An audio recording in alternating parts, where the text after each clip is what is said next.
As Loran C was due to be closed down in 2010, it has been withdrawn from the post-NPA 25 EASA ATPL learning objectives, and no questions on it should appear in examinations following that syllabus.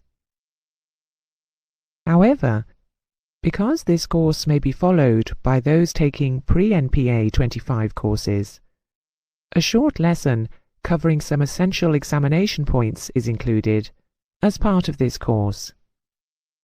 Interestingly, there is a strong argument being made for an enhanced version of Loran, called eLoran, to become a backup for GNSS.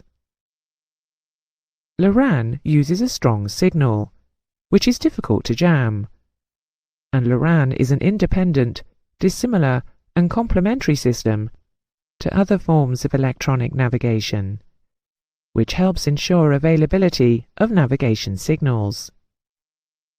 The UK Department for Transport, via the General Lighthouse Authority, awarded a 15-year contract to provide a state-of-the-art eLoran service to improve the safety of mariners in the UK and Western Europe. Loran is an acronym for Long-Range Navigation. It is a system which is not global in its coverage. Loran C is a hyperbolic system, operating at a frequency of around 100 kHz. It uses the principle of differential range by pulse techniques to measure the time difference between the arrival at an aircraft's receiver of a series of pulses from a master transmitter and a series of pulses from up to 4 slave or secondary transmitters. This arrangement of transmitters is known as a chain. Loran C was planned to be shut down by the end of 2008, and the US Coast Guard shut its stations down in 2010.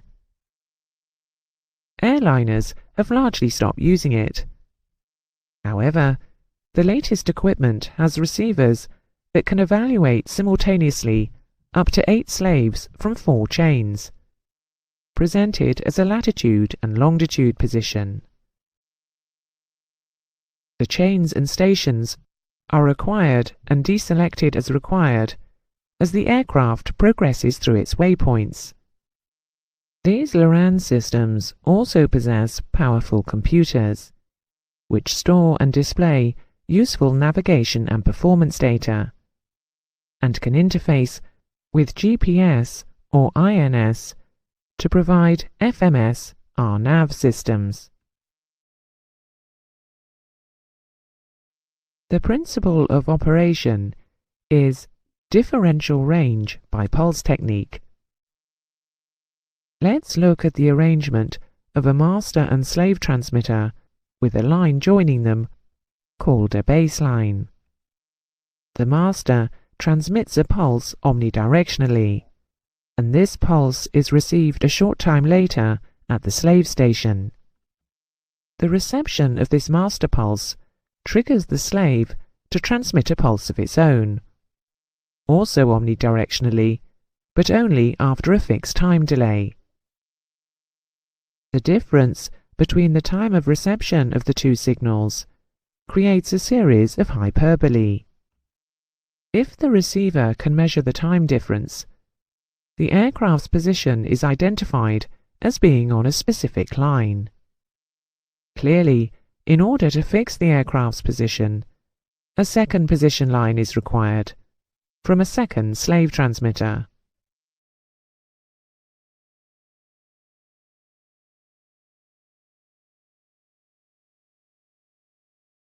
The frequencies used are between 90 and 110 kHz.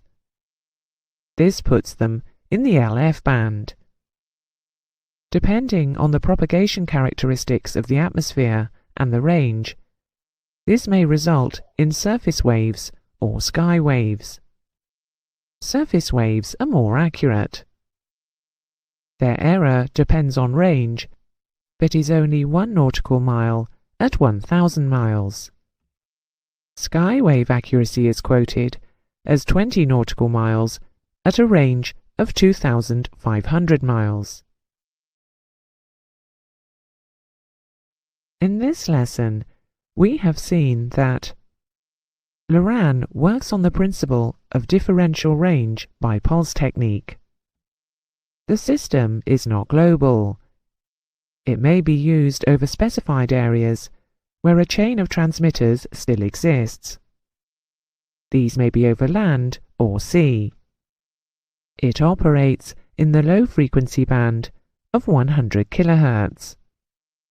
Surface waves give a range of up to 1,000 nautical miles with an accuracy of 1 nautical mile, while sky waves may give a signal of up to 2,500 nautical miles, but are only accurate to 20 nautical miles.